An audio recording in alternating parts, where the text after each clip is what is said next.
Today's show is sponsored by Supreme Whiskey Stones, an LEO business specializing in the best whiskey accessories to protect and serve your favorite pours. From whiskey stones to customer laser-etched glassware, they take pride in what they do and love making their customers happy. Check them out on Instagram at Supreme Whiskey Stones, at supremewhiskeystones.com, or through the various military and first responder organizations they sponsor. Cheers. That was a two-tier. With a, oh! You know I would. Oh, God. Oh. I'm glad I'm stuffed up. Man. You know I can't put this in anything. Like, I wouldn't do that to you. Why? I wouldn't care. That was a good fart. Put it like right at the very beginning of the episode. No. Man. I can't put that in there. Oh. I told you that was a bomber. Man, I haven't had one that good in a while.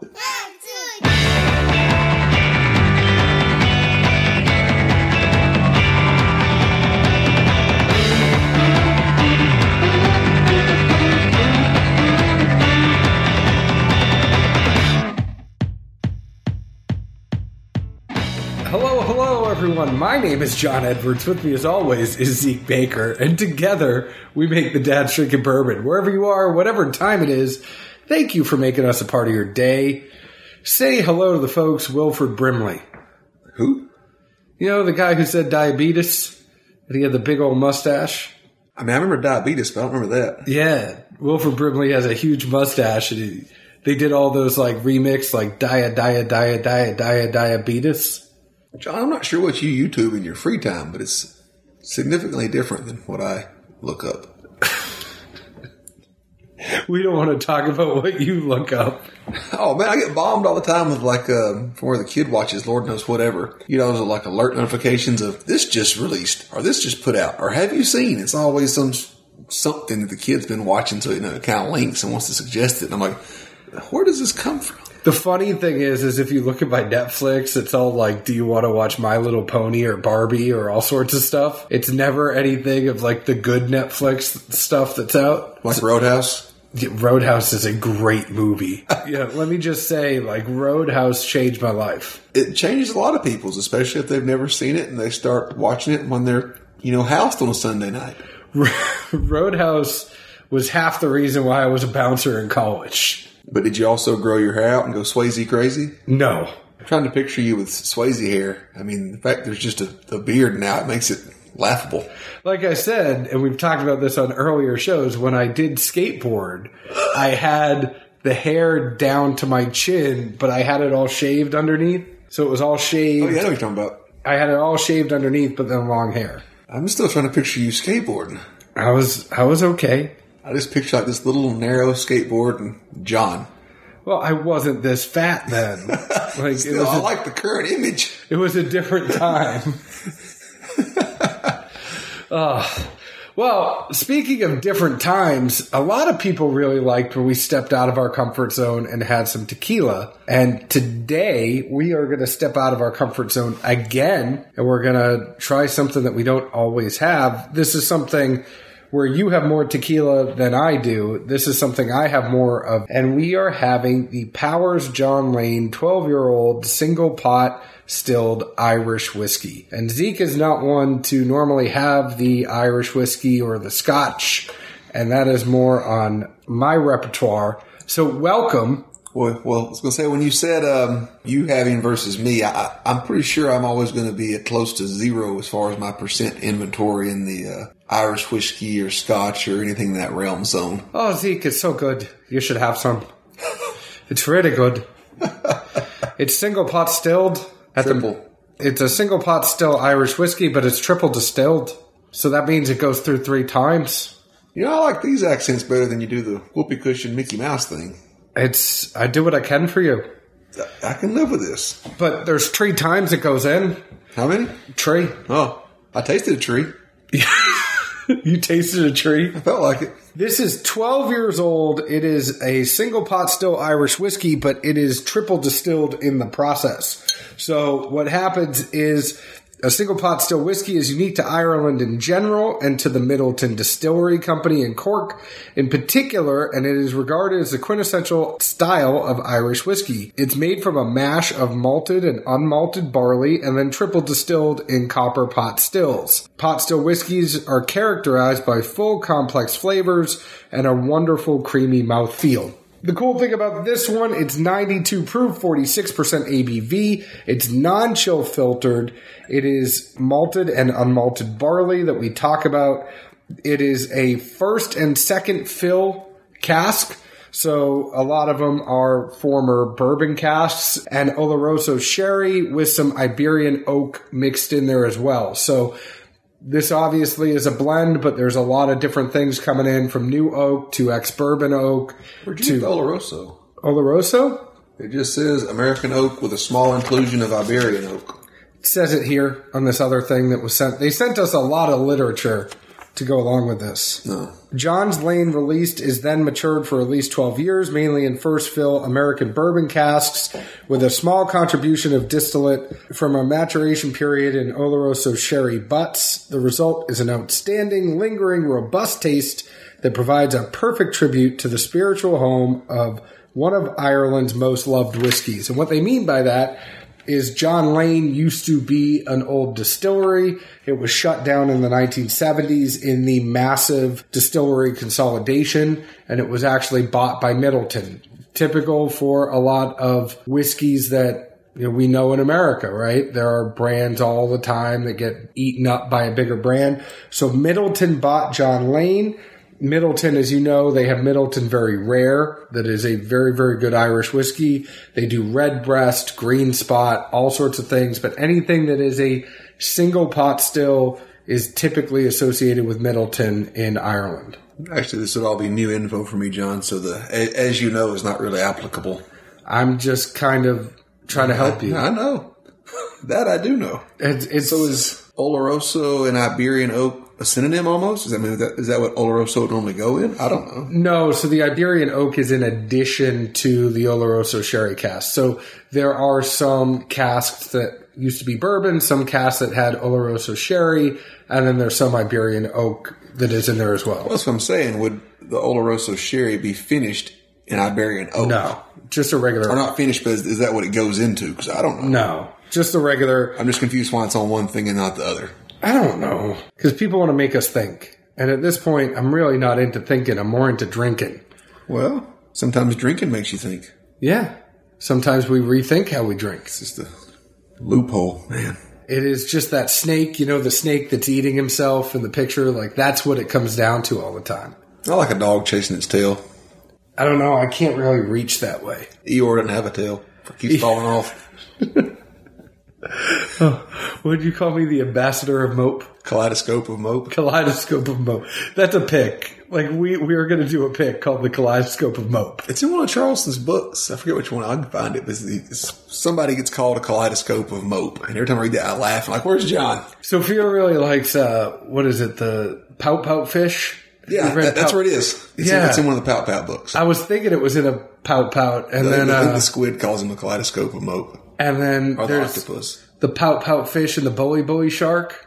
I haven't got that one. Oh, that's a good one. She loves the Bully Bully Shark. Wow, rabbit hole. This is 12 years old. As we talked about, it's 96 proof. What did you think? And thank you very, very much to Middleton and Powers for sending this our way. They sent us this in full disclosure, but that has nothing to do with how our review would be. It's not off-putting to me. I'll laugh because one of the guys that's usually at Elixir when I happen to stick my head in the door, Greg Culpepper's been, I think the past couple of months now, every time he's there, he'll inevitably buy some scotch that he says, I'm going to love this one, or you need to try this one. So he buys it, we pop it, try it at the store, and the response is always the same. Nope, don't like that one. And so the last time we had this scenario, he was going off and saying, all right, well, we need to start doing Irish whiskeys. I think there's some of those you're really going to like. So I was kind of intrigued to get into this and see what it had to offer. Again, I think overall, it doesn't turn my head the way Pete and his friends in the Scotch world do. But I can't say I necessarily gravitate toward it a ton, but We'll see. We'll get into some notes. I think there is a huge difference, and a lot of people can sometimes get confused between Scotch and Irish whiskey. If Scotch is one extreme and American whiskey is another extreme, Irish whiskey really meets it in the middle, and it is a lot easier to drink for those people that don't like the peated characteristics of a Scotch. It's much more accessible. I can see that. Again, if anyone that's listened to me ever talk about peat, we're not friends. Well, I'll just say that there's a lot going on here on the nose for me. I got sweet tobacco, wood. It wasn't necessarily oak, but wood. It was like a freshly cut sawdust. You know, you just cut some wood and the sawdust is there. It gets in your nose. Maybe a little, dare I say it, leather, pear, and apple. I think there was a bunch of stuff going on in the nose. The taste, I got butterscotch first and foremost. Super, super creamy, just coated my mouth. Not overly fruity, but there's some there. The pear and apple are kind of there again. A slight baking spice. I think the other thing is that with Irish whiskeys and scotches, the Irish whiskey, you might tend to get more in that kind of 90 to 100 proof range. So I think it's a little bit meatier than you might find in a scotch in the sense that the proof's going to be a little bit higher. But it is a nice and easy 92 proof drinker. It's one of those ones that you could drink a lot of it before you kind of realize you drank a lot of it because it goes down very easy to me. The finish is medium, sweet and fruity. Doesn't really do a lot to kind of hang around, but it's very enjoyable. It's a very easy sipper, and I could imagine sipping on a lot of it. I can see that. Oh, I meant to ask earlier, you may not know, but what would be the purpose in both malted and unmalted barleys? I think there are people that are paid a lot more than me in this world to know that. I think it's more of just, you're going to have a mixture of, you don't want to be overly malty, so maybe you want to have a mixture just to kind of balance that out a little bit. Okay. I just saw it and didn't have a clue. To me, nose-wise, I thought it was slightly mossy at first. I got a heavy scent to me of chicory coffee. That kind of, I think it's one of the little K-cup flavor things, whatever. I don't know, whatever that smell is of like freshly burnt or toasted wood of the hickory variety. That's really what I kind of picked up as a memory type thing. Old hickory. Well, not old wood. I try and discern that because to me, old woods, you know, those scotches that have been in barrels that have been used over and over and over, and it's a much different wood taste. Oh, I mean, this is fresh, like crackling off a fire or fresh, you know, that sense, not wood that's been in a river for 100 years covered with moss and God knows what else. No, I mean, I totally understand that. That's why I was saying the sawdust, because it's like fresh cut wood. Yeah, I'm definitely with you there. Something about it, I know corn's not in there, and that's why I tried to like work my way through it thinking wise, but some portion of it just seems somewhat young or not aged to me.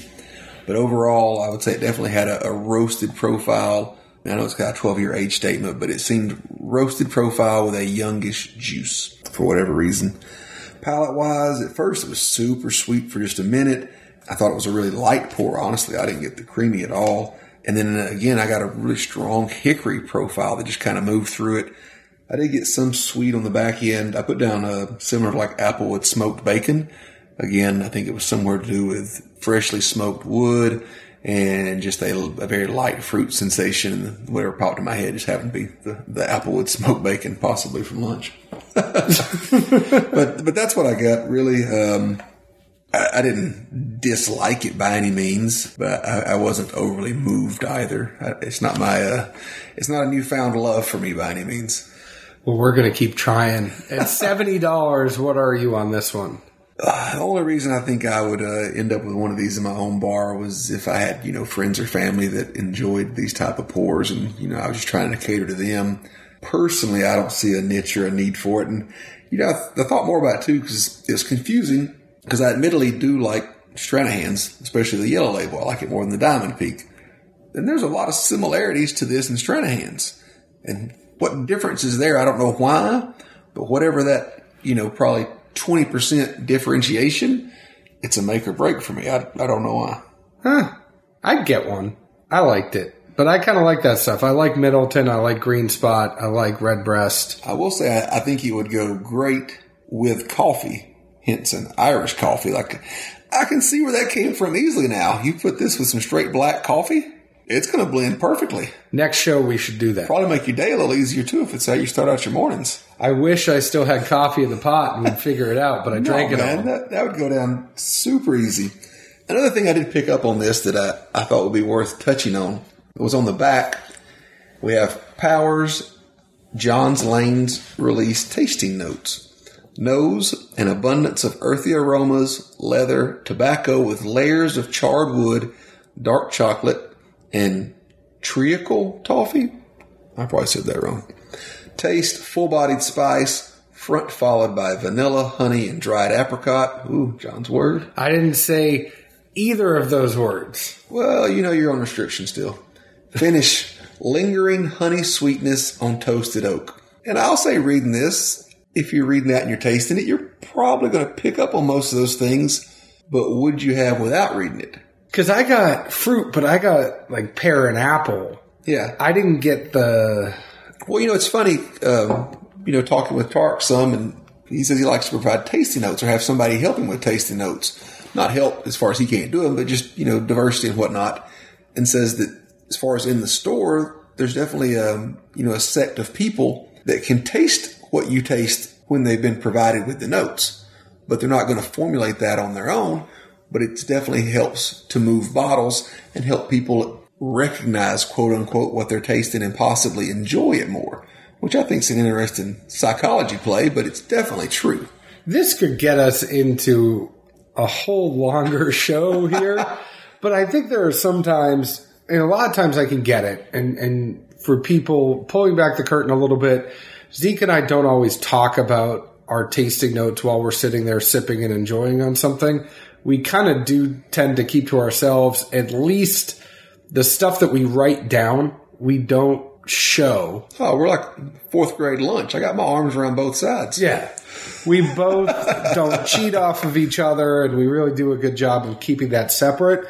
There are some times, though, that either one of us might just say, there's something like it's there. It's like we're describing it to each other, and we know it's there, and you can't always come up with exactly what it is, but you're like, it's there. It's like somewhat fruity, and then like, you're like mango or whatever. And it's like, oh yeah, I didn't even, because it's not a typical tasting note. I think a lot of people, the tendency, at least with American whiskey, is you can always say caramel, butterscotch, vanilla, toffee, oak, leather.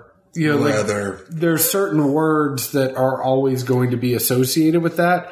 Sometimes when it deviates from outside of there, people have a hard time at actually putting a word to what they're thinking in their head. So I could see both sides of it. Sometimes it's going to help someone who isn't as developed in the palate or just has a hard time in kind of splitting those things out. But if you talk to some of our friends like Seth or Aaron from Firewater Review, they don't need our help at all or anybody's help in kind of coming up with breaking up all the different tasting notes.